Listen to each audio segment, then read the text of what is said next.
There are people out there all across the country pushing boundaries to grow the game of golf. Like champion speed golfer Lauren Cupp, who plays faster than anyone else. And Will Lowry, whose work in the golf community inspires more kids to get into the game. As a champion partner of the Masters, Bank of America supports everyone determined to find out what's possible. In golf and in life. What would you like the power to do? Bank of America. Bank of America N.A. member FDIC, copyright 2025, Bank of America Corporation, all rights reserved. Ryan Reynolds here from Mint Mobile with a message for everyone paying big wireless way too much. Please, for the love of everything good in this world, stop. With Mint, you can get premium wireless for just $15 a month. Of course, if you enjoy overpaying, no judgments, but that's weird. Okay, one judgment.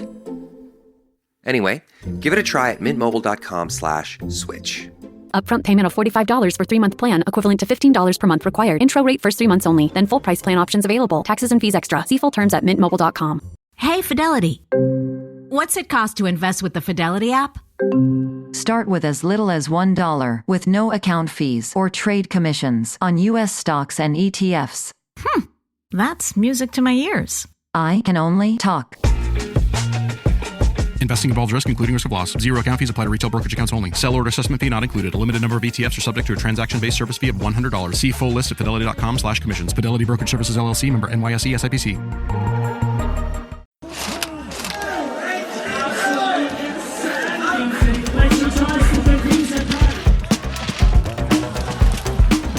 Bear with me with this one. The dictionary definition of partnership is working together. And something that doesn't often occur explains what unusual is.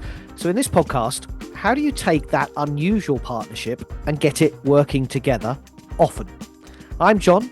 And I'm Michael, and we're not talking about our partnership. We've been doing this often for years, but in the very much individual sport of snowboarding and snowboard cross at that. Hi, my name is Huw Nightingale. I'm a Team GB Snowboard Cross athlete. And I'm Charlotte Bankes. I'm a snowboard cross athlete for Team GB. So in this special episode of the podcast with GB Snowsport, we'll hear from one of the newest and successful British partnerships aiming for more in Milano Cortina 2026. Charlotte Bankes and Huw Nightingale are world champions in snowboard cross after winning Great Britain's first ever mixed team gold in 2023 at the Worlds. And they only first raced as a pair at the Beijing Olympics the year before. Now, the mixed team is a relatively new snow event, so the individual snowboard cross remains top of the agenda for this history-making duo. Charlotte winning world silver this winter, before then breaking her collarbone in training, and Huw securing his first top 10 finish. But in this episode of the pod, we want to find out how the two also work together and what strengths they both bring. And we caught up with them recently to find out. Yeah, I'm good. I've been having a constant season so far, getting a bit better to the end of the season. So a good start to the season. There's been a few hiccups, but overall really good. Throughout the summer, we live in 2 different places, so we're kind of training on our own all the time. And then we train together on snow, and that probably makes us a good teammate on snow because we don't see each other that often. Yeah, it's probably a good thing. Yeah, we each do our run and it's bringing both races together, but all our on snow training camps are together with one team. So I think that builds us up as a team, and yeah, for sure, off snow we each do our own work and put in the miles. Question that we always ask is kind of teammates, partners. Do you get on? Do you have to be friends to be a successful team, Charlotte? I think we get on, but we live on tour all together and as a team. But yeah, we each do our own things, and we each like our own things as well, and that's how it works. And I think that's how letting each other do their own lives and do what they like is the best way to live together. And question really for both of you. I mean, Charlotte, what do you say that Huw brings to the partnership, and Huw, what would you say Charlotte brings to the partnership? A bit of craziness, yeah, and but in his role as a on like racing the team event, he's good at staying in the pack and being constant in that and doing his own race and giving me the best chance possible afterwards to do what I like, which is come from behind. So sometimes he does put me out in front, and that's when I get a bit too stressed about it. Charlotte's like my life jacket. It's, it's a safety buffer for sure. But yeah, Charlotte. I think if Charlotte wasn't my teammate, I probably wouldn't take everything as serious. It's pretty sometimes a bit too loose. But yeah, she definitely keeps me on par. We talk about when you guys were together in Beijing, and we know that Beijing was a tough time, a tough Olympics for GB Snowsport and Team GB as well in on the snow. But you must look back on that and be really pleased with the partnership that you guys had.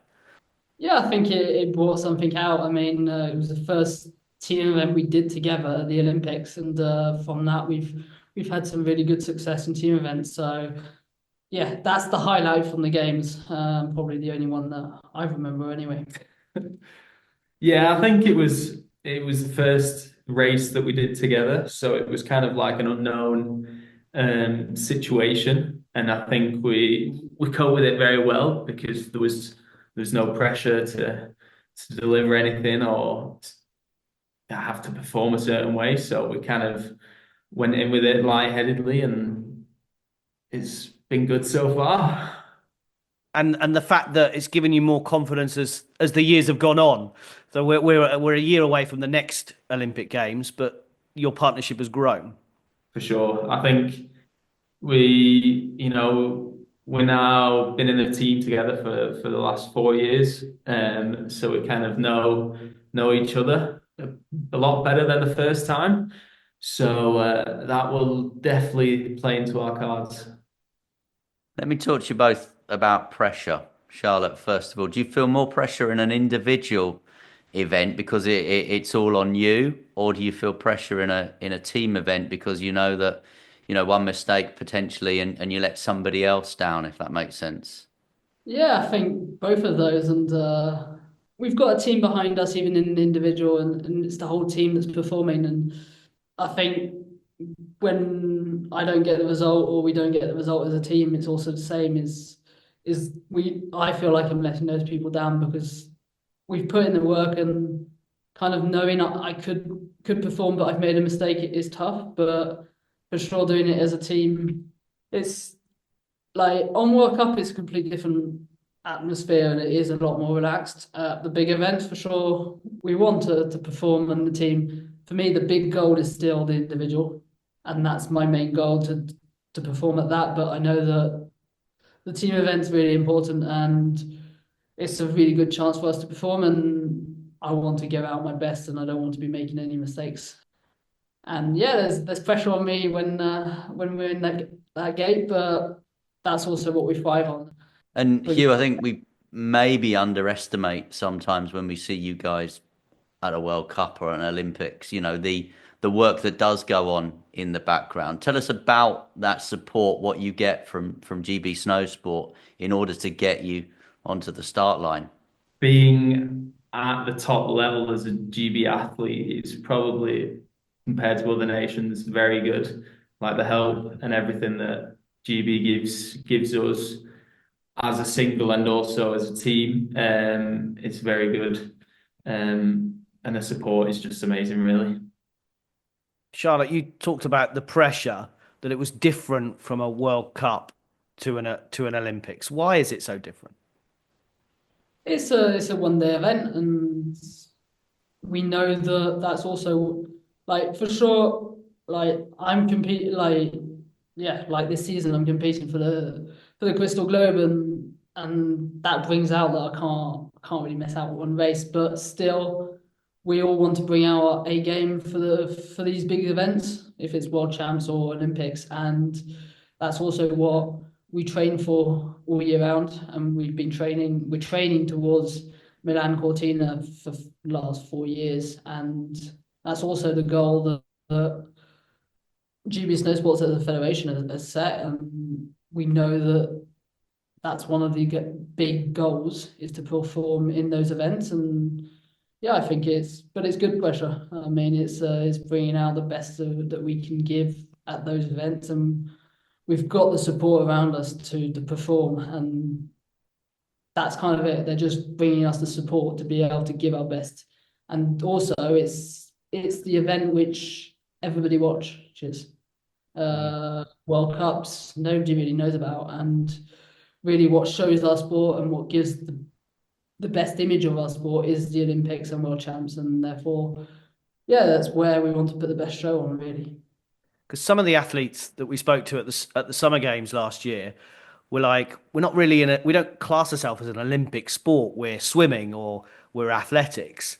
How often do you think about the Olympics, Hugh? Is it every day that you're thinking about it, or is it no, I'm a snowboarder and this is what I do? Nah, there's probably some situations where I forget that I've been to the Olympics, but for probably the year after the Olympics, it's still a big thing. But then the coming years after that, it kind of dies down again. But a career can be made in the Olympics where, you in the World Cup season, you can have a great season and win the Crystal Globe or whatever. But the gold medal is kind of the goal that everybody wants in their career. So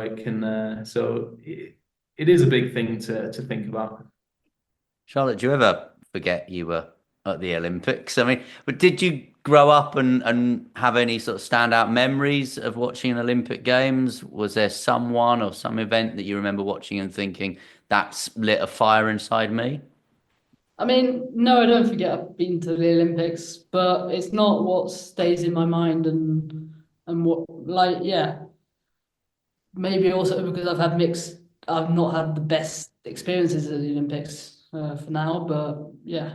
One of the big memories I'd say is probably 2006 during the Olympics, where we actually went to watch as kids because the local one of the local Pierre Vautier was in the local club, and so we went to watch him with the local club, and yeah, I keep that in my mind, but I never grew up really wanting to go to the Olympics or that being a dream. It's come, yeah. And in 2014, it came when I didn't expect it would ever happen. It would happen that quickly anyway.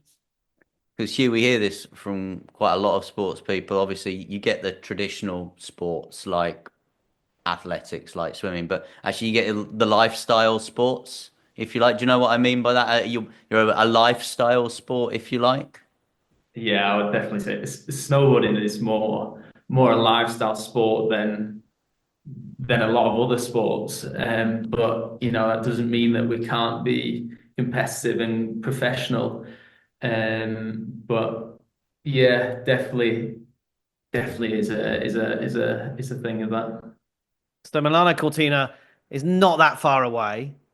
You say you're not thinking about it every day at the moment, but what are the ambitions to go and do this time? I think Charlotte, you said individually, that's your priority, but what are the ambitions? I mean, yeah, I think I'd be happy if I managed to produce a race I'm actually proud of, and that's individually, but also in the team event, and really go out there and give it my best. For sure, the goal will be to try and come back with a medal, but I also know that comes by producing my best snowboarding, and yeah, I'm happy to focus more on that than on the result, and if it doesn't happen, it doesn't happen. I mean, I've had success on the World Cup. I've had World Championship success. We've had success as a team at the World Championships as well, and it means we're contenders, and I think we just need to go in being contenders, but not put too much pressure on ourselves either, and yeah, go out and just focus on ourselves. The first Olympics for me was kind of a big surprise that I made it, but there was no expectations there. And I think for the upcoming one, I don't think there's a lot of it, like not putting too much pressure on myself to perform or whatever. Just show my best on that day, and for sure with the team event, we'll be going in as probably one of the favorite teams. So we can't we won't put too much pressure on ourselves, because we know in the team, if we put pressure on ourselves, we don't perform as well. So I think we'll try and keep ourselves lightheaded and calm. And Charlotte, you mentioned about 2006 and the fact it was in Torino. It's great, isn't it, that it's going to be UK time. You get the support from the home fans, and obviously people can come out and watch as well. Yeah, exactly. I think already being in the right time zone is going to be a big benefit from this, and also just being in a winter sport country. It's been like I've done 3 Olympics in the eastern countries, and it's you don't feel like you're in a winter sport country, and it is a different atmosphere, and the people that are there to watch and to support don't really know what's happening. We'll have a crowd that really knows what they're watching, and I think that can be great. And hopefully it'll give a bigger show as well to our sports, to the British community as well, and just be able to really show off our sports. I think that's what's been missing from the last few, which have been in Eastern countries, where with the time zone and also everything else has been a bit more complicated. And last ones with COVID were, I think, that at the maximum really of it just being really tough. It's going to feel like a proper Winter Olympics. We're going to actually have mountains with snow. And the fact the organisers have said we want to bring the events to the people and we want to get people involved. As an athlete, that must be music to your ears.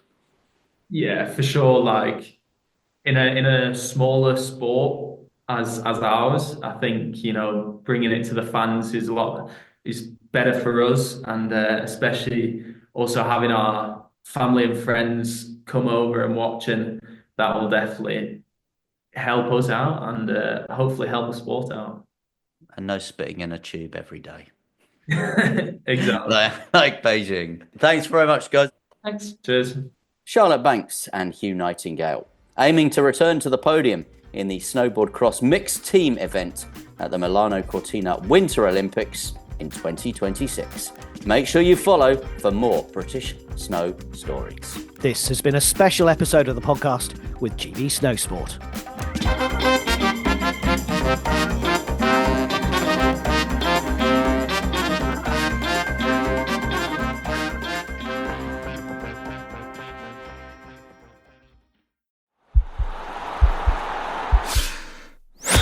This podcast is part of the Sports Social Podcast Network.